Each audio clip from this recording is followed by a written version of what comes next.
వీళ్ళిద్దరు కూడా పాలమూరు జిల్లాను వాళ్ళ రాజకీయం కోసం వాడుకుంటున్నారు తప్ప పాలమూరు జిల్లా రైతులకు పాలమూరు రంగారెడ్డి ప్రాజెక్టు ద్వారా నీళ్లు ఇవ్వాలని, పాలమూరు రైతులను ఈ కరువుల నుంచి రక్షించాలని ఒక చిత్తశుద్ధి ఇద్దరికీ లేదు. గతంలో కేసీఆర్ గారు పవర్ ప్లాంట్ ప్రజెంటేషన్ చేసిండు, ఈరోజు రేవంత్ రెడ్డి గారు పవర్ పాయింట్ ప్రజెంటేషన్ పార్లమెంట్లో అసెంబ్లీలో అంటున్నారు. ఒకరి మీద ఒకరు వాళ్ళు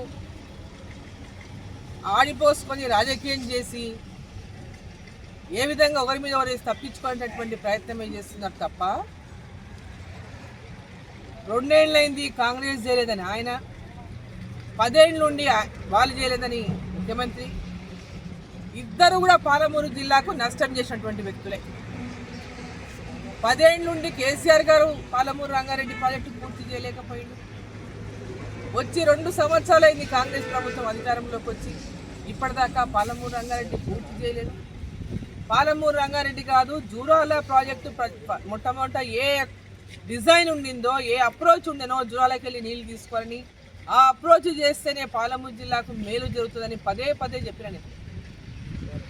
దాని గురించి ఇప్పటిదాకా ముఖ్యమంత్రి గారు ఆలోచన చేయలేదు.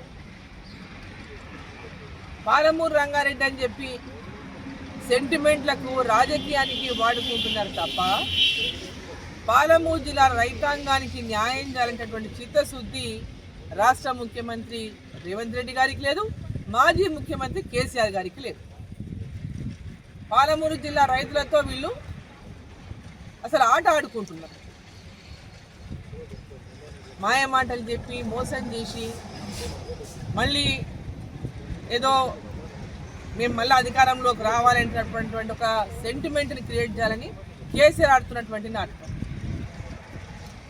కాంగ్రెస్ ప్రభుత్వం కూడా తప్పులను వాళ్ళ మీద నెట్టేసి వీళ్ళు తప్పించుకోవాలని చూడటము వీళ్ళు చేస్తున్నటువంటి రాజకీయ నాటకం. సో వీళ్ళిద్దరు కూడా ఆడుతున్నటువంటి నాటకంలో పాలమూరు ప్రజలకు తీవ్రంగా అన్యాయం జరుగుతున్నది.